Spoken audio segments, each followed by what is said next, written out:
Vous vous rappelez le premier soir, je vous ai dit l'archange était représenté par des artistes bien souvent comme un homme. Il est armé, armure, une épée ou une lance et il terrassait un autre homme qui avait des cornes, qui regardait vers le bas, qui était mi-animal. Et je vous ai donné cette clé que c'est le feu. Le feu pur, le feu maîtrisé, le feu de l'homme qui a maîtrisé, qui connaît les lois de la pensée, les lois des sentiments, les lois de la volonté, les lois des mondes invisibles, les lois des gestes, qui a étudié. Alors cet homme, il sait qu'il y a des choses qu'il ne faut pas faire entrer en lui. Et il y a le bon feu, alors il préserve le feu. Et il y a l'homme qui ne connaît pas les lois, qui est inconscient. Alors cet homme, eh bien, il fait venir en lui le feu des passions dévorantes, le feu de la guerre, le feu de la colère, parce qu'il ne connaît pas, il ne maîtrise pas, alors il perd le contrôle et il est dévoré. C'est une clé, vous ne trouvez pas? Il y en a des clés qui ont été données dans ces symboles et ces écritures. On ne les a pas forcément déchiffrées. Si vous demandez à quelqu'un qu'est-ce que ça représente l'archange Michael, il va vous dire c'est le grand archange qui terrasse les démons. Ça ne veut rien dire. On s'approche de l'homme, on voit que c'est des secrets profonds, des secrets de l'alchimie, de la chimie, des secrets de la vie, de notre vie quotidienne, très proches de nous. Il y a un œil qui éveille le feu ténébreux. Et il y a un œil pur qui éveille le beau feu. Et après, tu te fais attraper par le feu et tu es dans une combustion, soit positive, soit négative. On représente l'archange bien souvent avec une balance et une épée. Et on a mis ces symboles comme les symboles de la justice. D'ailleurs, quand vous regardez bien la justice, c'est comme une cérémonie magique. Vous avez des mages, Istra, qui sont habillés avec des robes, comme des prêtres. Ils ont tout un tas d'ustensiles, comme des marteaux pour rappeler à l'ordre. Et ils frappent, comme font les mages, pour rappeler les esprits à l'ordre. Ils convoquent les esprits à la barre. Et ils les font jurer sur le livre ou sur les constitutions. Ils sont les représentants de l'archange Michael dans leur tête. Je ne dis pas que c'est vrai. Je dis que c'est ces idées qui ont constitué les sociétés. Que ce sont les idées ésotériques et initiatiques qui ont constitué même nos lois et même nos sociétés. Et dans leur tête, les esprits ténébreux, c'est les hommes. Regardez, c'est trop clair. Le mage tracera un cercle. Il s'habillera de la robe. Bon, il ne mettra pas une perruque, on ne va pas aller jusque-là. Il prendra des ustensiles, comme un marteau, comme quelque chose. Il aura le livre des invocations, article temps, verset temps. Il appellera et fera jurer sur le livre les esprits négatifs. Et il rendra les jugements et les ordonnances. C'est incroyable, non? Vous voyez le parallèle? Bon, écoutez, je ne vais pas aller jusqu'au bout de cette pensée, mais elle est intéressante. Les attributs de la justice ont été attribués à Michael. Alors je voudrais maintenant essayer d'expliquer cette balance et cette épée. D'abord, avant de l'expliquer, vous devez savoir que dans la tradition des fils du soleil, des fils de Dieu, le symbole grand de la vie, c'est l'arbre. De tout temps, nous avons honoré l'arbre. Nous avons adoré l'arbre. Nous avons dit « un Dieu vit dans l'arbre ». Pourquoi? Parce que l'arbre est un symbole parfait.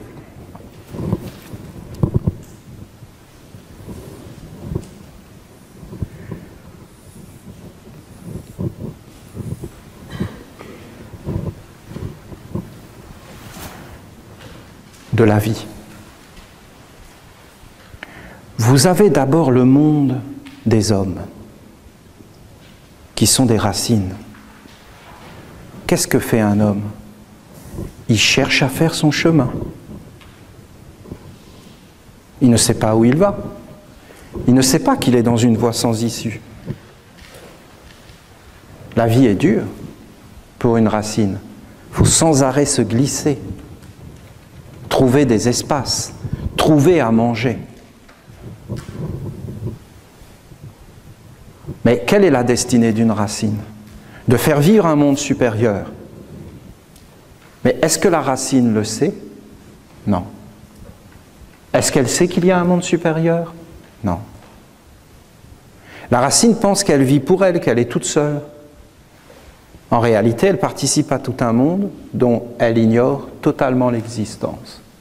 C'est incroyable comme symbole, vous ne trouvez pas? Et c'est tellement vrai.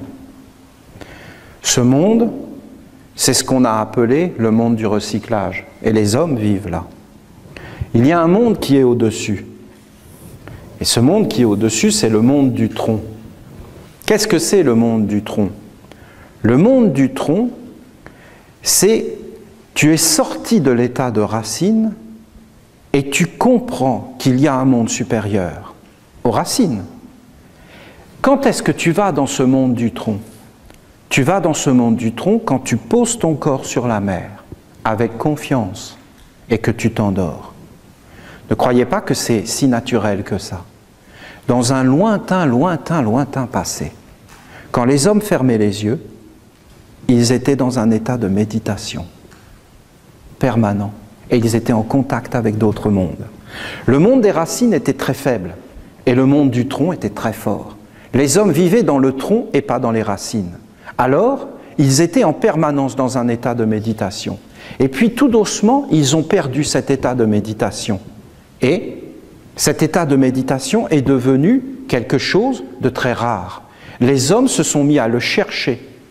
Regardez les anciens textes de l'humanité, les Puranas, les Védas, les livres de l'Égypte. Regardez les livres de Sumer. Regardez les philosophes comme Platon. Vous ne trouvez pas ça incroyable, leur discours? Regardez les philosophes comme aujourd'hui Sartre. Je me suis arrêté là, moi. J'ai même pas lu, hein, c'est illisible, ça ne veut rien dire. Hein, le mal, c'est l'autre. Ah, ça, c'est profond. Le mal, c'est l'autre. Plus ça veut rien dire, plus c'est incroyable. Plus ça veut rien dire, plus tu comprends que tu ne comprends pas, plus tu comprends que personne ne comprend, plus tu te sens intelligent. C'est le monde moderne. Des œuvres d'art qui ne veulent rien dire. C'est une dégénérescence. On a dégénéré. On est descendu dans les racines. Vous voyez? La philosophie aujourd'hui. Il n'y a plus de grandeur, il n'y a plus de noblesse. On a perdu cet état de grâce de la méditation et du contact avec une intelligence supérieure. Demain, on perdra le sommeil. Le sommeil sera un état rare. Ah bon? Tu fermes les yeux et tu t'endors? Mais comment tu fais? Il y aura des professeurs qui enseigneront comment arriver à un état de sommeil. Parce que les hommes seront tellement fébriles, tellement... Alors ce sera qu'avec des médicaments. Et le sommeil ne sera plus du tout naturel. Et on ne saura plus qu'est-ce que c'est que dormir. Aujourd'hui, on y arrive encore, mais de moins en moins. De moins en moins. Et demain, on n'y arrivera plus. On n'aura plus cette connaissance de ces mondes. Avant, quand on dormait, on n'était pas dans un sommeil sans rêve. On était en communication avec les dieux, les génies, les esprits de la nature. L'arbre nous parlait, la bougie nous parlait, les statues nous parlaient, l'eau nous parlait. On dormait et on avait des révélations. On avait rencontré une personne, on dormait, et là on rencontrait la personne dans un autre monde. Et c'était un animal. On ne rencontrait pas une personne, on rencontrait une tortue, un éléphant, un serpent, un oiseau, une abeille, un insecte, un mulot. Un être qui se cache, ou alors un être qui est noble, ou alors un être qui est digne, ou alors un pan. Et alors on comprenait qu'est-ce qu'était cet être dans un autre monde. On ne vivait pas que dans les racines. Quand on se dit bonjour et qu'on se serre la main, c'est deux racines qui se rencontrent. Et après qui continuent leur chemin. Mais on ne sait pas qu'est-ce qui vit au-dessus de cette racine. Tu ne peux le savoir que la nuit. Et la nuit, tu commences à entrer dans d'autres mondes. Mais ceux qui s'entraînent, c'est même pas la nuit. Même en étant dans le jour, ils peuvent être dans la nuit. Et être éveillés dans tous ces mondes subtils, délicats, fins, tout autour. Au-dessus de l'arbre, il y a de nouveau des racines. Mais ce ne sont pas les mêmes. C'est les mêmes racines. Mais elles ne sont plus dans la dureté. Elles sont dans l'immensité. En bas, il y a la voie sans issue. En haut, il y a les étoiles et l'immensité. Au-dessus, sur la branche, il y a le fruit.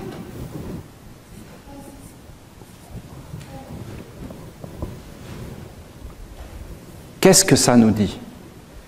Ça nous dit, il y a un monde ici qui s'appelle le recyclage.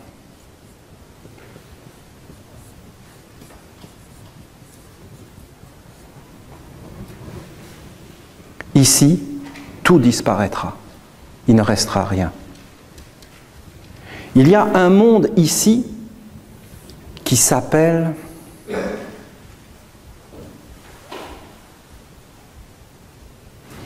la mort.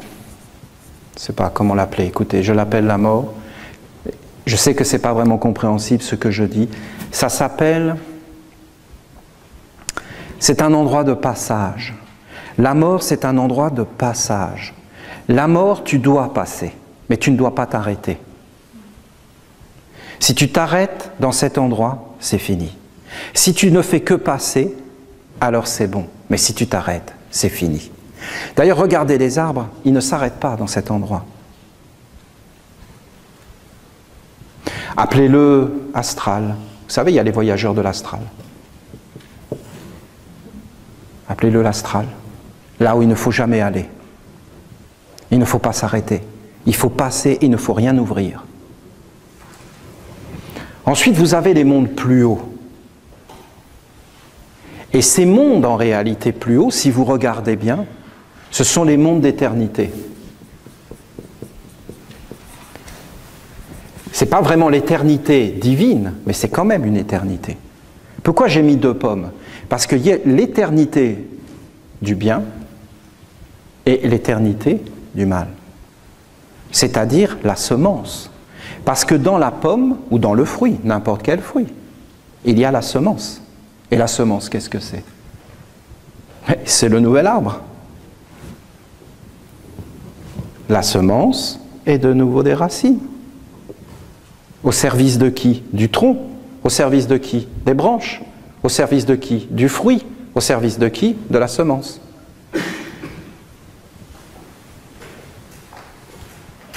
C'est l'arbre.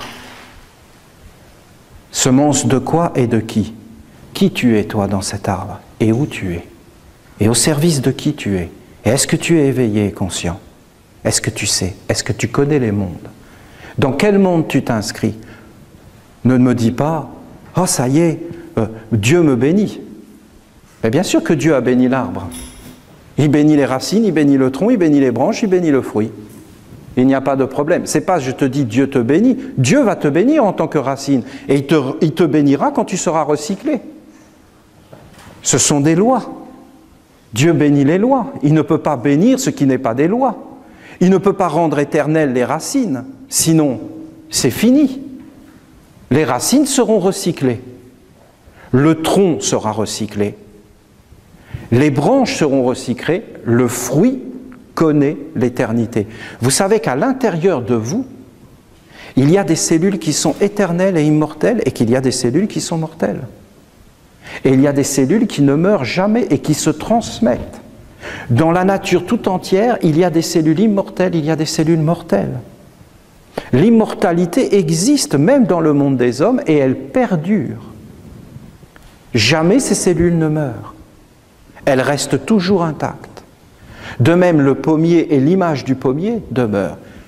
Vous voyez, il y a 3 mondes. Le monde du recyclage, le monde de la mort, le monde de l'éternité. Toi, dans la journée, en train de te dépatouiller pour arranger ta vie et sans arrêt essayer de pousser, essayer d'avancer, d'avancer, d'avancer, d'avancer, de grignoter des parts de marché. Mais au-dessus, il y a une vie. Et encore au-dessus. Et pour arriver à la vie qui est au-dessus, là, il faut être conscient ici. Il y a 2 mondes dans l'homme. Le monde du jour, le monde de la nuit. Et il y a un 3e monde si tu entres dans les écoles des mystères. Alors tu commences à t'approcher du monde divin. Il y a un monde d'une intelligence sombre et il y a un monde d'une intelligence lumineuse. Et voilà que je vis le jardin d'Éden. Et voilà qu'au milieu du jardin, il y avait l'arbre de la vie. Et voilà qu'il y avait l'arbre de la connaissance du bien et du mal. Quiconque mange ses fruits vit ou meurt. La sagesse, le savoir te tue ou te rend vivant. Je voulais juste le mettre ici, le poser. Vous voyez bien qu'il faudrait beaucoup d'explications, des méditations et du temps.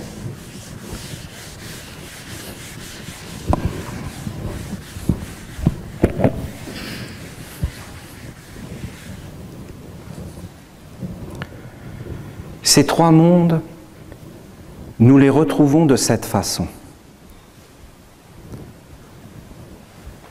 D'abord, il y a le monde du recyclage.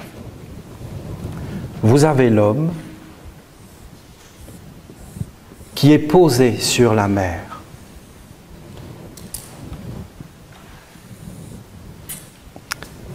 Cet homme,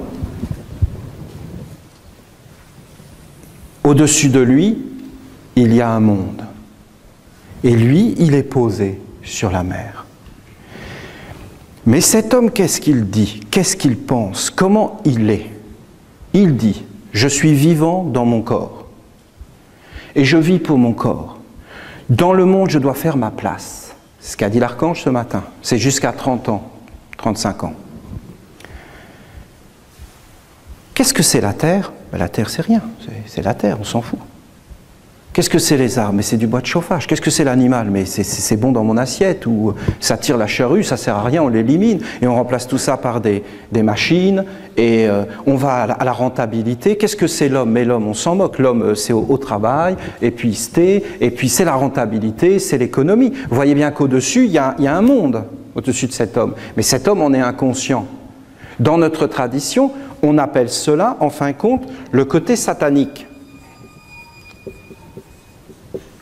Qu'est-ce que c'est Satan? En fin de compte, il n'y a rien de négatif là-dedans.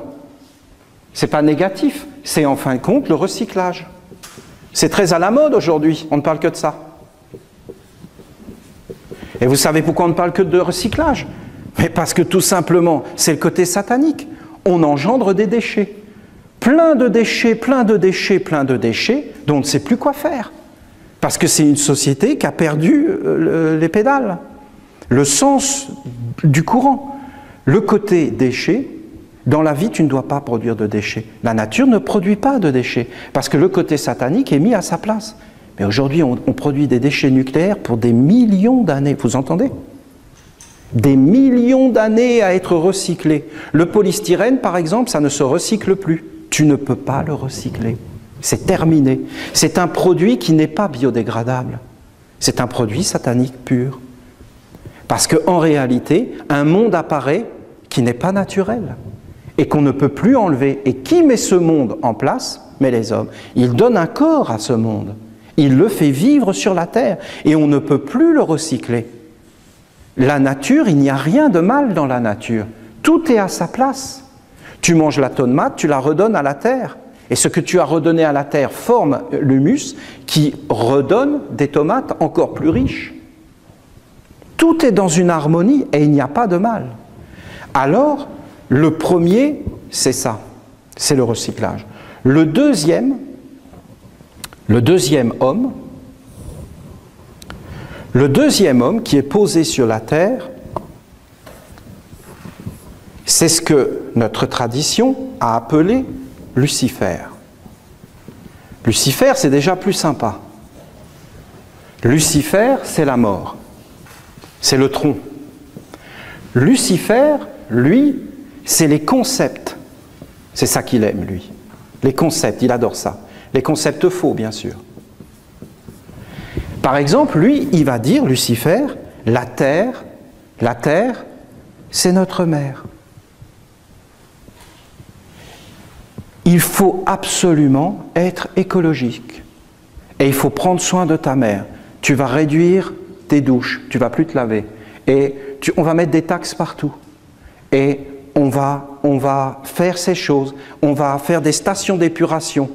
On ne va jamais respecter l'eau, on ne va pas appeler la divinité. Non, on va dépolluer ce qui est pollué, on va polluer et dépolluer. Ou alors, il va te dire que c'est la religion.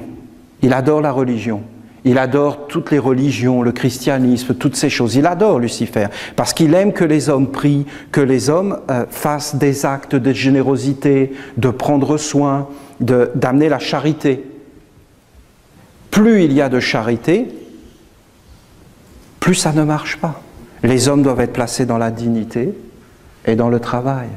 Chaque homme doit avoir la dignité de son travail, mais on ne doit pas aller vers une pauvreté qu'il faut entretenir. D'ailleurs, plus on a entretenu la pauvreté, plus la pauvreté est devenue grande, puisque plus tu entretiens une chose et plus elle prospère. Vous ne trouvez pas ça logique? Plus tu entretiens la pauvreté, plus la pauvreté devient riche et grande et vaste, et grandit dans le monde. Et on n'a pas cessé de faire grandir la pauvreté. Ça, c'est vraiment Lucifer. C'est-à-dire qu'il met des concepts dans la pomme, et les hommes sont là, et ils sont persuadés d'être dans le vrai. Ils sont persuadés qu'ils font des œuvres humanitaires, ils sont persuadés qu'ils sont en train d'aider le monde. Mais ils ne se rendent pas compte, en réalité, qu'ils sont en train de tout détruire. Quand Jésus, on lui a dit, on aurait pu prendre cet argent et le donner aux pauvres, Jésus a dit, les pauvres, vous les aurez tout le temps, ne vous en occupez pas. Je me demande si on a lu les évangiles. Les pauvres, ne vous en occupez pas. Occupez-vous de moi, le Christ, c'est-à-dire la richesse. Concentrez-vous sur la richesse et pas sur la pauvreté. Si vous vous concentrez sur la richesse, vous donnerez la force à la richesse et la pauvreté sera comblée. Mais si vous vous occupez sans arrêt de la pauvreté vous emmènera vers le bas et tout le monde deviendra pauvre. Ça, c'est le monde de Lucifer, c'est le monde de la mort. Parce que le tronc, même s'il porte un monde supérieur aux racines, en définitive, il entre dans la mort.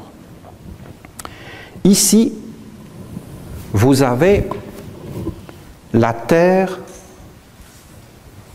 des disciples. Ici, ce sont les disciples.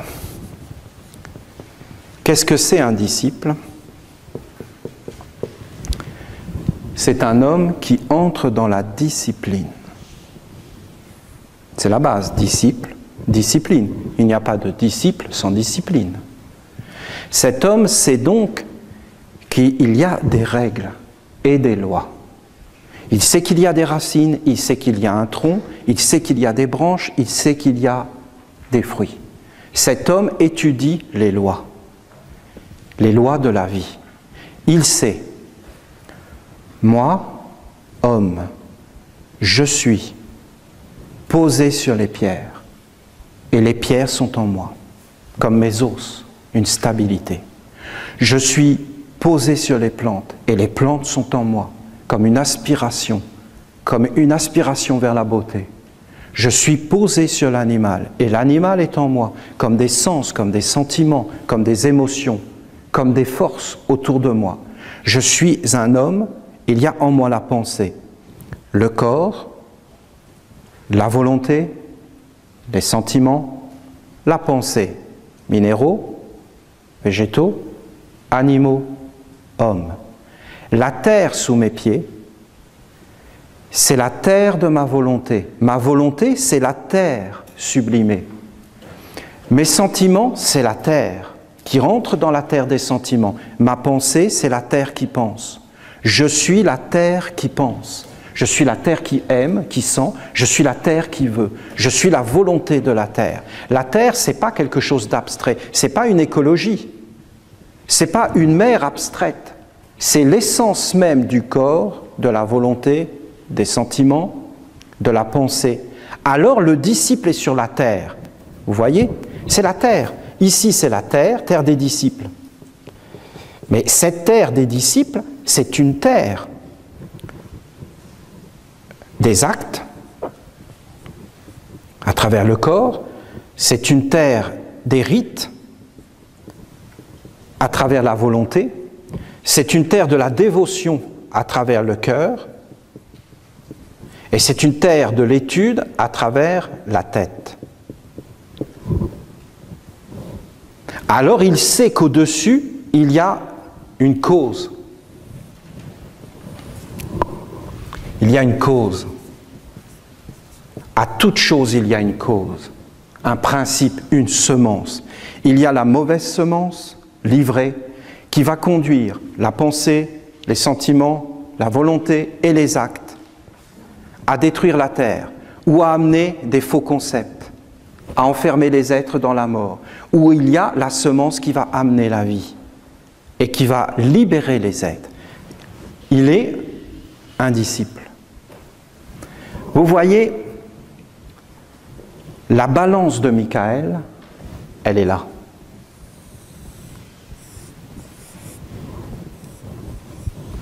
C'est un peu étonnant ce que je vais vous dire. Ici, c'est ce que les hommes appellent le mal. Et ici, c'est ce que les hommes appellent le bien.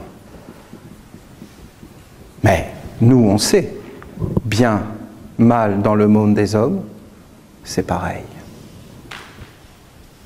Le bien engendre le mal engendre le bien. On n'en sort jamais.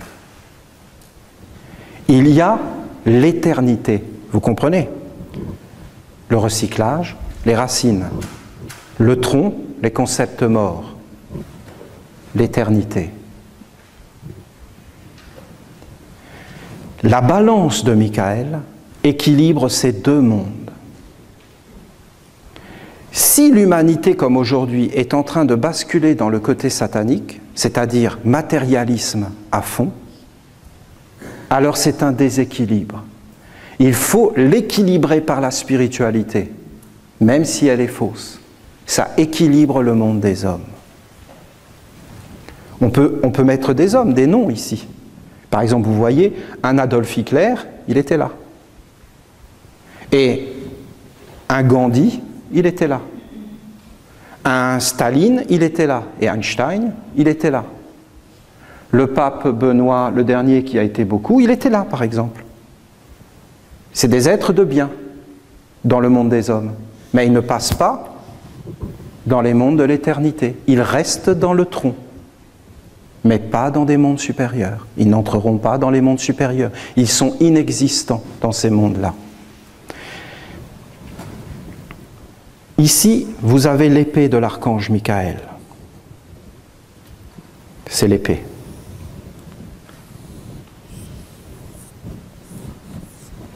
Ici, de l'autre côté de l'épée, vous avez la mer.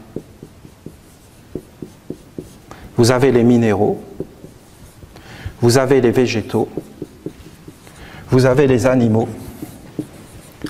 vous avez les hommes, vous avez les maîtres, c'est-à-dire la tradition, vous avez les anges,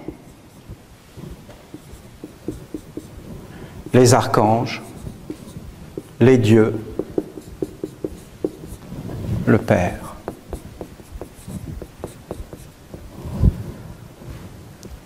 Vous avez ça ici. Et l'archange Michael prend son épée et brandit l'épée et dit au monde des anges malades, vous ne toucherez pas à la mer et à la création dont je vous avais parlé l'autre jour. D'accord? Parce que c'est un tout ce que je vous enseigne. C'est tout un monde. Vous ne toucherez pas, et il brandit l'épée. Et en réalité, personne ne peut toucher les dieux, les archanges, parce que ce que nous voyons là, ce n'est pas les arbres ou les végétaux tels qu'ils sont dans la terre de lumière. Ce sont une projection. D'ailleurs, vous voyez un arbre ici. Le matérialiste, je vous dis, il voit du bois de chauffage. Le luciférien, le spiritualiste, il dit, l'arbre est un être vivant. L'arbre est un être sacré, chez les Celtes et tout ça. Mais ça s'arrêtera là. Le disciple, il est dans une étude, il est en train de se faire un corps. Un corps. L'arbre devient son corps. Il entre dans un autre monde. C'est ce qu'a dit l'archange ce matin. Il a dit, passez une partie de votre vie pour vous stabiliser dans le monde de la matière. C'est noble. C'est noble. Vous voyez bien qu'il n'y a pas de jugement. Ensuite, quand vous avez 30, 35 ans, commencez à mettre quelque chose de plus grand dans votre travail, de plus spirituel, de plus subtil, voire même d'éternité. Construisez-vous un corps d'éternité. Alors là, ça y est. Qu'est-ce qu'il y a ici? Ici, il y a ce qu'on appelle le côté sombre, avec leur Dieu, l'usurpateur. Il est sur l'épée de l'archange. Parce que vous voyez, ici, ce sont les minéraux. Ici, ce sont les végétaux. Ici, ce sont les animaux. Et ici, ce sont les hommes.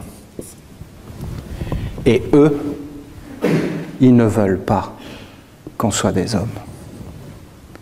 Ils veulent qu'on soit des animaux, des végétaux ou des minéraux, mais jamais des hommes dignes, droits, qui prennent soin du père, de la mère, qui disent « non, tu ne toucheras pas à l'animal, tu ne feras pas ça », qui se dressent, des êtres dignes et nobles.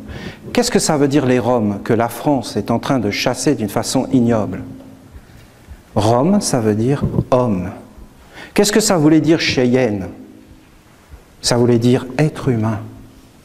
Vous voyez ces êtres, la conception qu'ils avaient de leur dignité? Vous ne trouvez pas ça beau de dire je suis un homme? Mais qu'est-ce que c'est être un homme? C'est ça la vraie question. Qu'est-ce que l'homme? C'est ça qu'il nous faut savoir. Est-ce que l'homme est une pierre sur laquelle on écrit tout ce qu'on veut, sans aucun discernement, qu'on utilise et qu'on jette?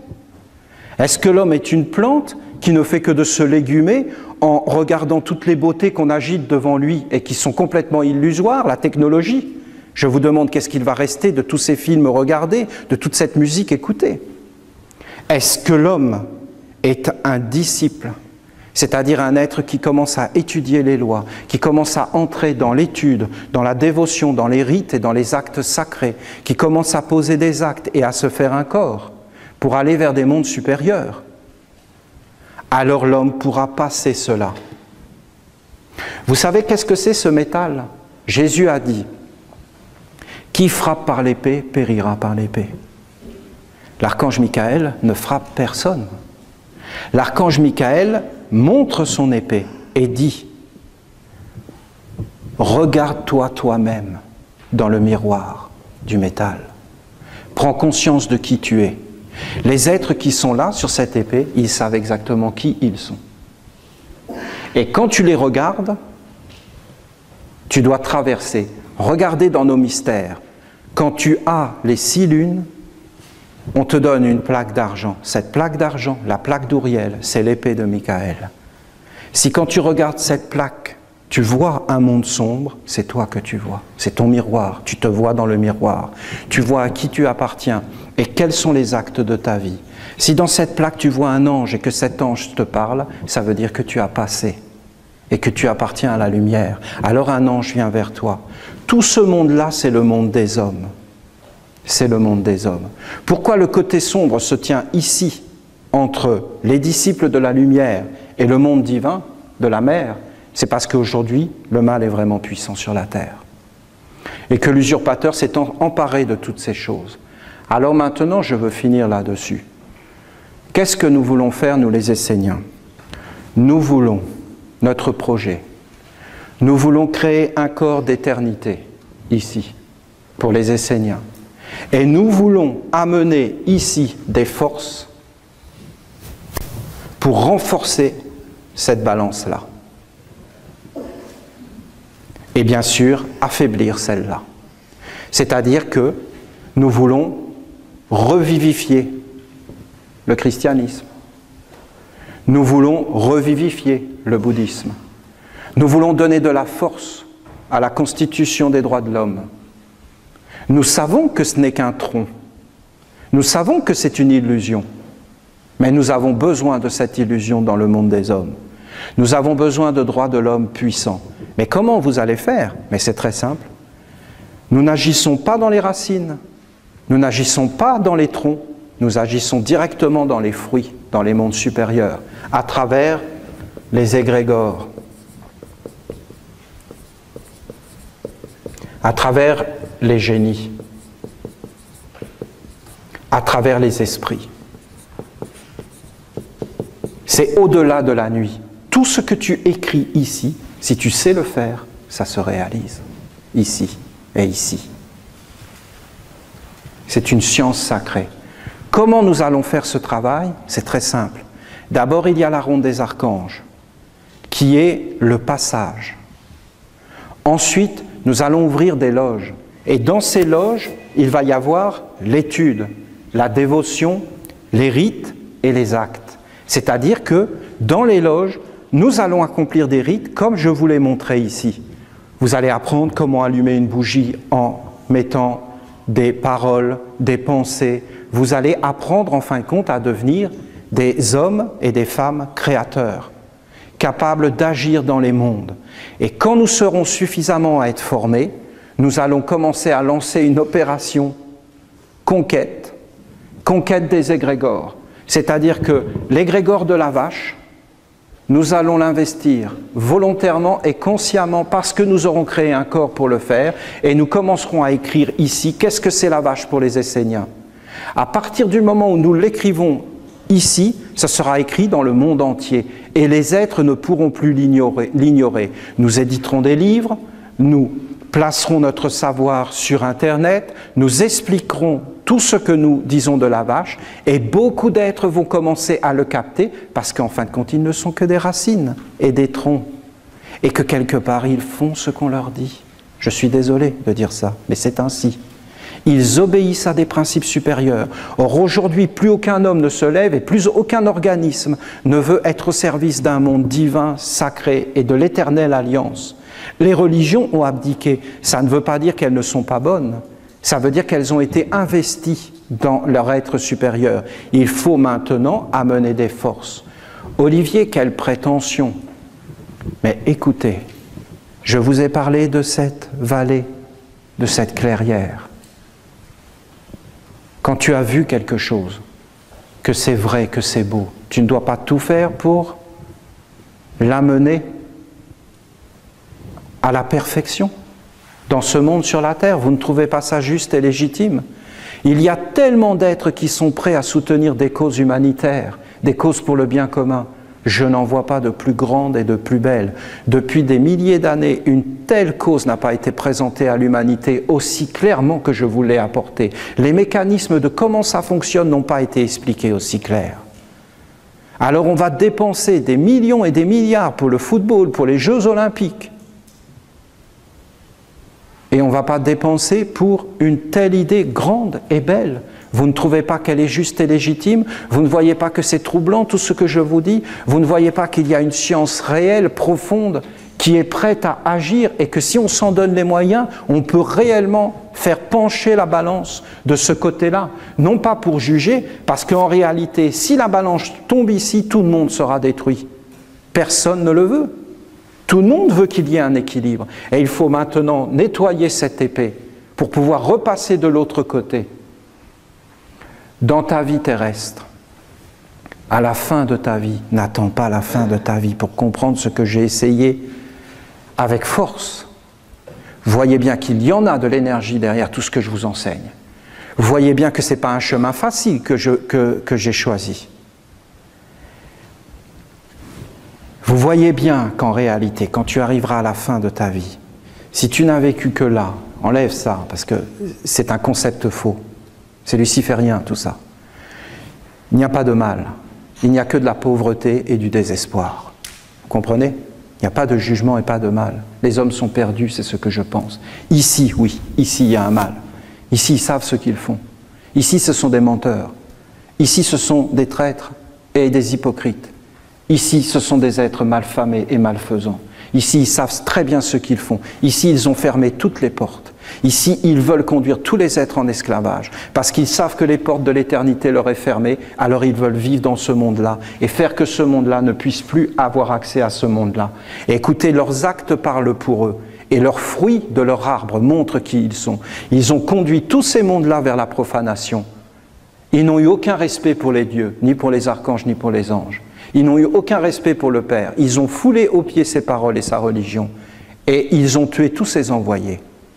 Le message est très clair, limpide. Alors, en réalité, si vous avez fait une œuvre pour aider ici, cette œuvre sera pour vous. Si vous avez fait une œuvre pour vous construire un corps d'éternité, vous le garderez. Au pire, vous vous réincarnerez dans ce monde-là. Mais très vite, vous vous rappellerez, il y a un tronc. Vous ne saurez pas pourquoi, mais vous vous rappellerez. Et vous irez dans le tronc et vous vous direz, mais il y a un fruit, et vous retrouverez. Vous tomberez sur un livre, vous verrez un arbre, les arbres vous parleront, vous ne saurez pas pourquoi, parce que ça viendra d'un passé où vous avez été associé à la lumière.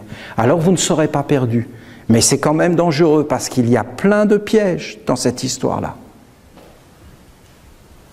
Comment nous allons faire? Nous allons monter un étage supérieur, c'est ce que nous n'arrêtons pas de faire, puisque nous venons de poser les cultes, il en manque un. Nous n'avons pas encore tout réussi, vous savez, il ne faut pas crier victoire. Ce n'est pas encore accepté, même par le monde divin. Le jour où le sceau de Uriel sera posé, ça veut dire que le monde divin, tout sera accepté ici, que personne ne s'oppose et que tout est clair. Parce que tout ce que je vous dis là, c'est réellement vivant. Il y a réellement un monde au-dessus de vous. Il y a réellement un monde en dessous de vous. Il y a réellement des êtres qui se nourrissent de vous, que vous le sachiez ou pas. Vous êtes réellement associés à des égrégores et à des mondes grands. Tout ça est réel. Je sais que ça peut surprendre. Mais regardez, je ne suis pas le premier à en parler. Toutes les traditions en ont parlé.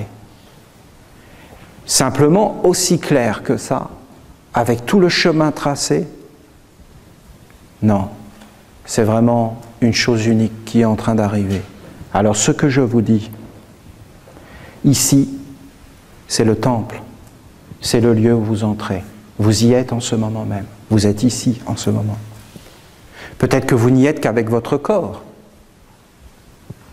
Si vous y arrivez à être ici entièrement, vous serez dans un monde d'éternité. Vous vous construirez un corps. Vous savez, ce corps de la gloire, ce corps d'immortalité dont tout le monde a parlé, vous le construirez par l'étude, la dévotion, l'accomplissement des rites, les œuvres posées sur la terre. C'est ce que nous a dit notre Père ce matin.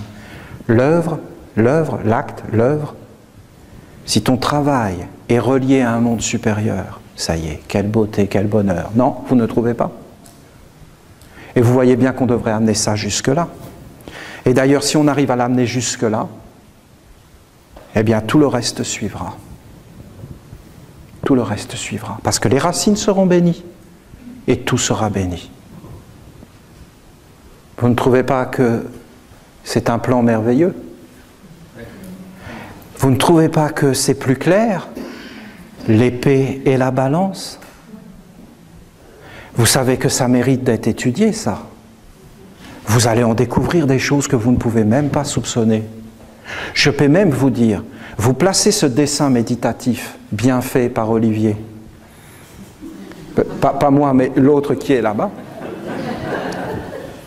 et c'est lui qui l'aimait tellement beau, les dessins méditatifs. Eh bien, ce dessin méditatif, vous le placez, vous le méditez, vous allez même voir dans votre vie quotidienne ce que je vous dis. Vous allez avoir des éclairs de lucidité. Pourquoi? Parce que les génies et les esprits vont se dire « Mais nous, c'est ça qu'on veut. » Parce qu'ils en ont assez d'être conduits en esclavage, d'être des éboueurs, d'être asservis. Vous savez, le génie de la lampe. Allez, j'ai 3 souhaits. Qu'est-ce que tu veux? Et l'homme, c'est toujours... Là, il sort toute sa mégalomanie, toute sa maladie mentale. Je veux être le plus beau, le plus grand, le plus riche, le plus puissant. Non? Jamais personne n'a dit, je veux que tu sois libre. Que tu arrêtes d'obéir à tous ces débiles. Que tu arrêtes de vivre dans une théière.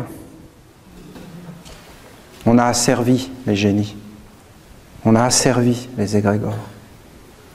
On a asservi les religions, les fils de Dieu. On voulait les dévorer.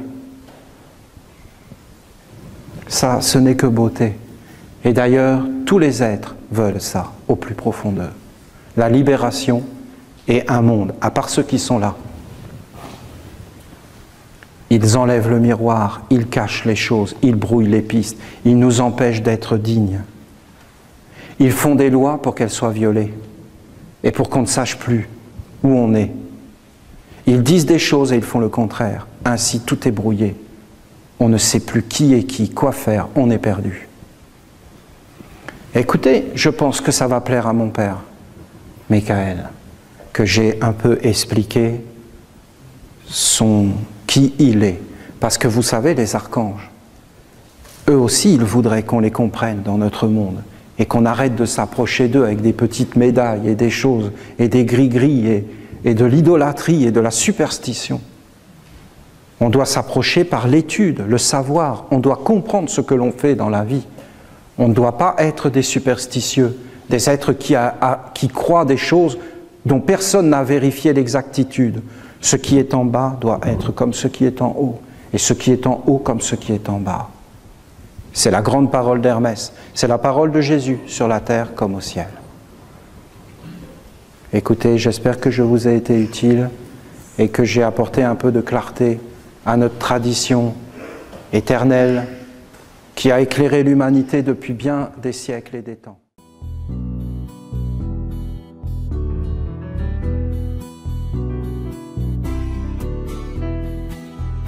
Toi, mon frère, entends-tu, je pars maintenant convaincu.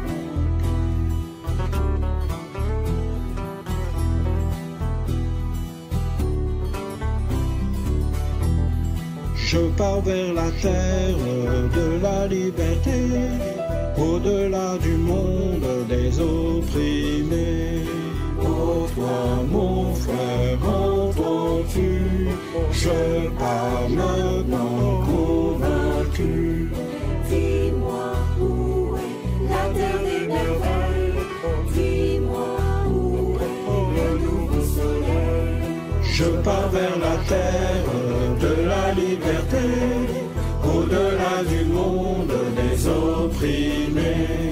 Je vois l'autre terre remplie de lumière, ma vie est un voyage vers le mystère.